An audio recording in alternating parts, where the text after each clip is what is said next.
Selamat pagi, anak-anak yang terkasih.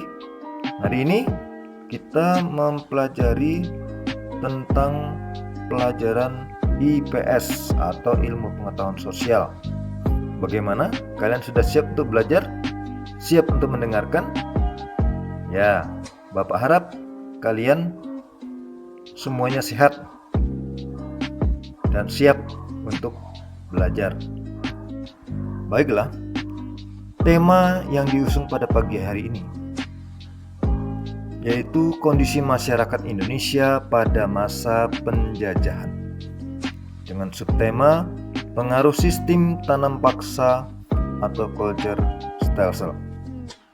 Dengan mempelajari tanam paksa, kalian akan mengetahui dengan jelas dampak-dampak akibatnya, manfaatnya. Bahwasanya tanam paksa yang dilakukan oleh penjajah itu tidak menguntungkan.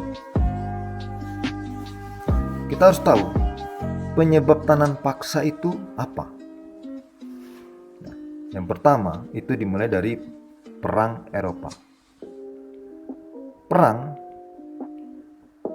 tidak sekedar perlawanan oleh bangsa-bangsa, tetapi bahwasanya perang itu juga membutuhkan biaya untuk memproduksi peralatan perang, biaya untuk makan. Prajurit yang ke medan tempur itu tidak sekedar menembakkan, tetapi kan berhari-hari, berbulan-bulan mereka perlu sokongan atau bantuan makanan,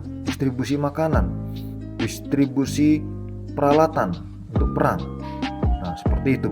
Jadi jelas bahwa perang ini membutuhkan dana yang cukup besar.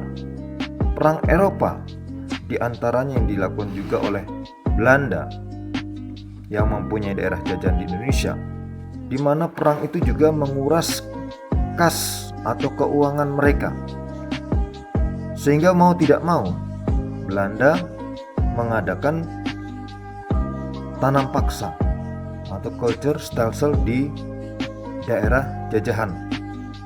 Yang kedua,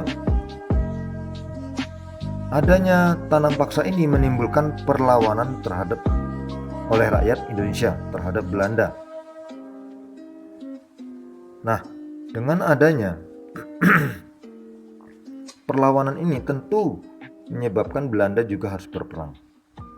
Dan perlu kalian ketahui bahwa dari tanam paksa hasilnya ini bisa digunakan atau diekspor ke negara lain.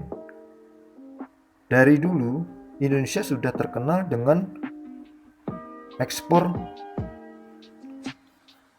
lada, pala, dan tanaman lain yang memberikan kehangatan sehingga mempunyai harga jual yang tinggi.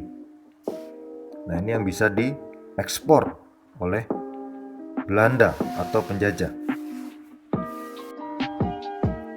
Kebijakan tanam paksa atau culture stelsel.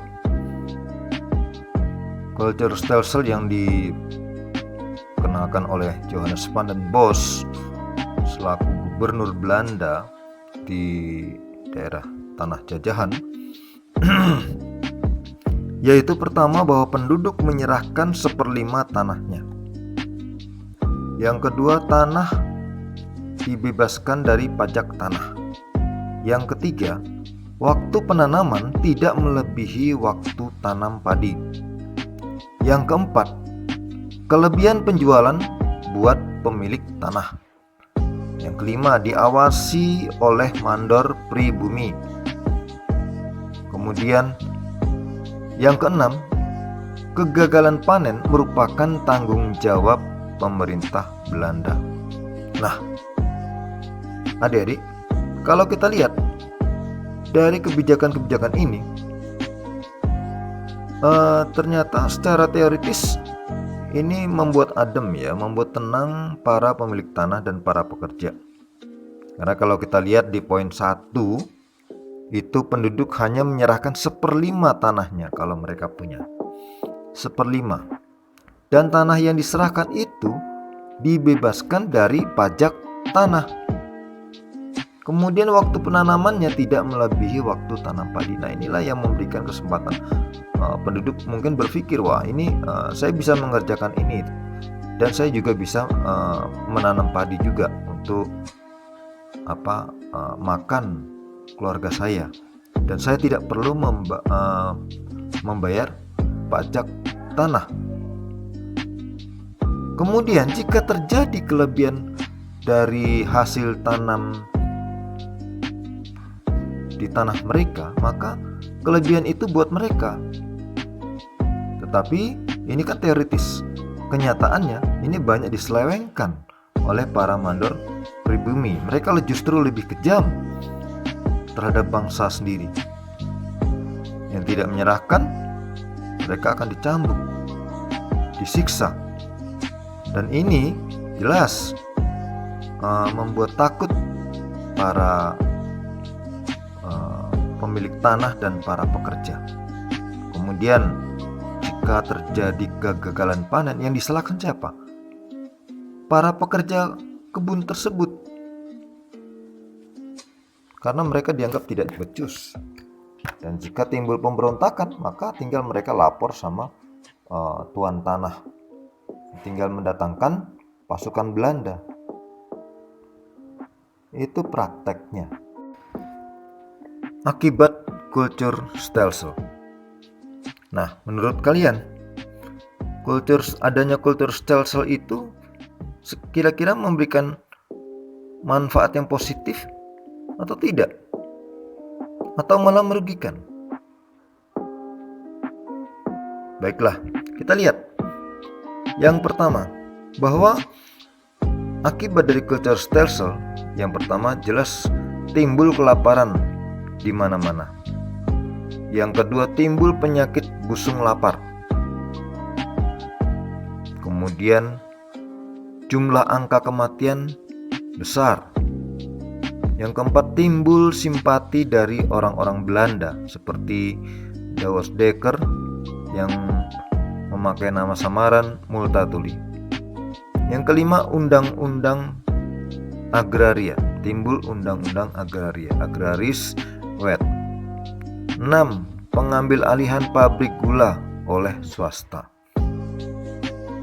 Itu akibat dari kultur stelsel. Jelas ini sangat merugikan, sampai orang Belanda sendiri yang di parlemen itu mengadakan perubahan, membentuk undang-undang yang sekiranya memberikan perubahan di daerah jajahan. Ya, tapi undang-undang ini kenyataannya ya yang megang adalah orang-orang swasta sendiri, orang-orang Belanda, ya. Tetap aja para pemilik tanah dan pekerja itu dirugikan. Yang diuntungkan adalah para pemilik pabrik. Pengambil alihan pabrik gula oleh pihak swasta. Jelas karena timbulnya penyelewengan ini oleh para mandor di mana-mana, maka terjadi kelaparan. Karena tidak diberi makan terkadang, ya. Atau kalau diberi makan pun tidak sesuai dengan kebutuhan gizi. Sampai rakyat itu makan, istilahnya makan umbi-umbian. Kalau nggak kulit singkong itu pun dimakan juga. Pelepah pisang juga demikian. Ya, nah itu sangat miris sekali bangsa kita yang sebagai pemilik tanah sampai keadaannya demikian. Maka jelas di mana-mana timbul angka kematian yang besar, sehingga timbullah pemberontakan. Di antaranya yang dipelopori oleh Multatuli, Douwes Dekker. Seperti inilah. Kalian bisa lihat sendiri di gambar, ya, rakyat yang seperti ini kondisi badannya. Kalau kebutuhan makannya selama bekerja dipenuhi, tentu tidak akan seperti ini, ya. Nah, itulah kenyataan yang kita temui akibat dari kultur stelsel. Jadi kita bisa ambil kesimpulan bahwasanya penjajahan itu dalam bentuk apapun tidak menguntungkan bagi daerah jajahan, ya. Walaupun mereka membuat suatu aturan seperti kultur stelsel ataupun rodi ataupun apapun, tetap tidak menguntungkan. Bahkan banyak kematian di mana-mana. Rakyat banyak yang menderita. Nah, semoga ini memberikan inspirasi buat adik-adik untuk tetap menghargai bahwa bangsa yang besar adalah bangsa yang menghargai jasa-jasa para pahlawannya. Demikian, terima kasih. Amin.